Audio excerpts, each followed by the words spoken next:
Hello again from Singapore. I'm Peter Dorney with another issue of Poems for the People. It's very, very hot here, so I'm going to take my time because I don't want to sweat on the camera. Okay, the first poem is called Palms and it's set where else? In Singapore. Okay. If you love to sit back under a palm tree or three, Singapore is just the place. So come on down and see. With lush greenery all around and botanic gardens so great. It's a tropical delight. Come on down, bring a mate. There are flowers so stunning, they'll set the pulse running, and orchids wall to wall. And it's sunny all year, so the blooms, they appear. It's quite glorious and wonderful, that's all. Finish. Okay. Wait, I have to tell you something. Excuse me, itchy nose.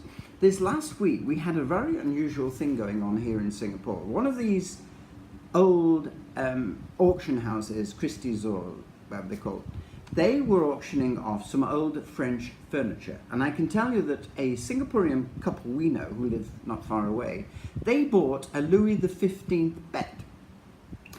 But when they got it home and they went to bed that night in it, they found it a bit too tight. They couldn't stretch out in bed. So they took it back the next day and asked for a Louis XVI. Do you get it? 15, 16? I'm sure you do. Okay, it's time now for that ever-going favourite Role Over Rover. Here comes the cat. It was very hot because I've just seen him downstairs. Roll Over Rover. Okay, it's time for the catwalk.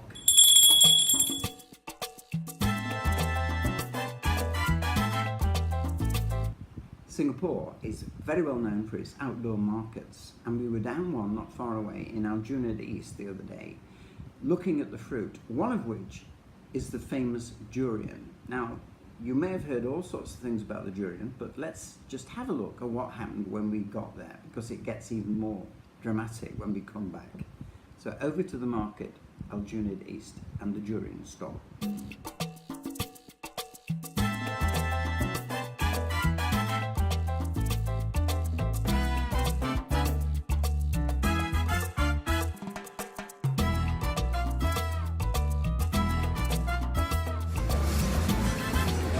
This is the famous durian, and believe me, there's quite a smell to it. When I first came here ages ago, I came to a place like this and I picked it up and I'd seen all the other Singaporeans smelling it, putting it to their face. So I stuck it to my face, a bit closer than this, pulled it away, and my face was bleeding because it's very spiky and it cut me to death. But I've since learned, durian, eat at your peril.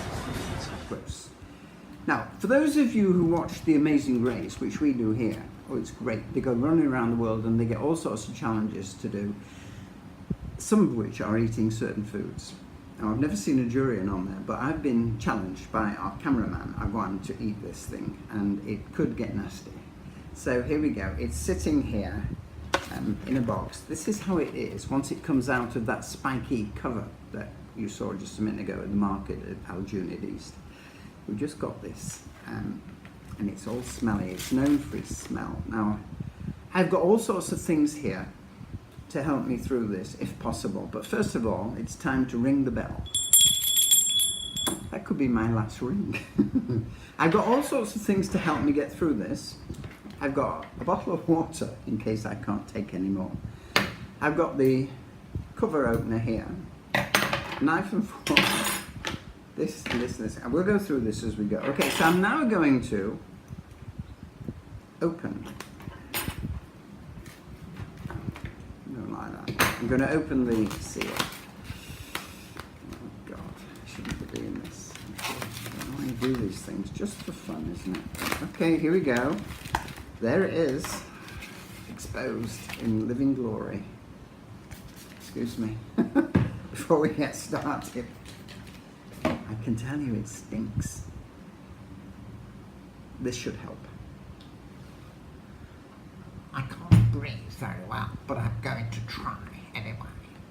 So now I'm going to cut a piece. I feel like a surgeon. Can you get me a surgeon, please? I feel like one. Oh God, how do I do these things? Oh no, it looks awful. I've got a bit here. I'm going to try it, but beware in case I'm sick on camera. Sorry, I try not to hit the lens. Wish me luck. Oh, and all who sail later. Oh, God.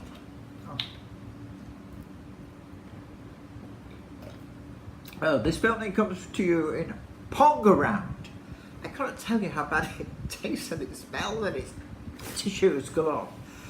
The things you do for YouTube. Okay, we're now going to move on. I'll read you another poem in a minute after I've fainted. Thank you. Durians, not to be recommended. Although the millions love them here. Oh God, I think I'll have to have a banana. Excuse me, or 15 of them to keep me about going. Okay, stop for a minute, please. God, that was awful. Well, I can't say that was fun, but it was interesting. And I didn't have to use the sick bag. You'll notice that it was a giant sick bag. Like ones you get on the planes when it's very rough. Not like the one we were on the other week where the captain announced we were about to land in Pocket when he actually meant Phuket, and everybody emptied the pockets and said, already? Okay, fine. Right, it's now time for the railway station platform announcements. Just one today, and this relates to platform 16, the Daily Mail platform. The 6:18 train from Bristol, now arriving at platform 16, the Daily Mail platform, is the early edition of the many delights offered by the overall mail experience. That's M-A-I-L, not M-A-L-E, all right? Yeah, you know that, of course. Okay, having stopped the train and the presses next to the print works in Reading for some extra special reading in Reading, to catch up with the latest news, passengers are now all up to date with world events and those going on in England, and are well set to vote wisely in the upcoming EU referendum, as they do, using the slogan, everybody out. Next week, we're going to have a look at the time I was actually a monk for the day in Thailand.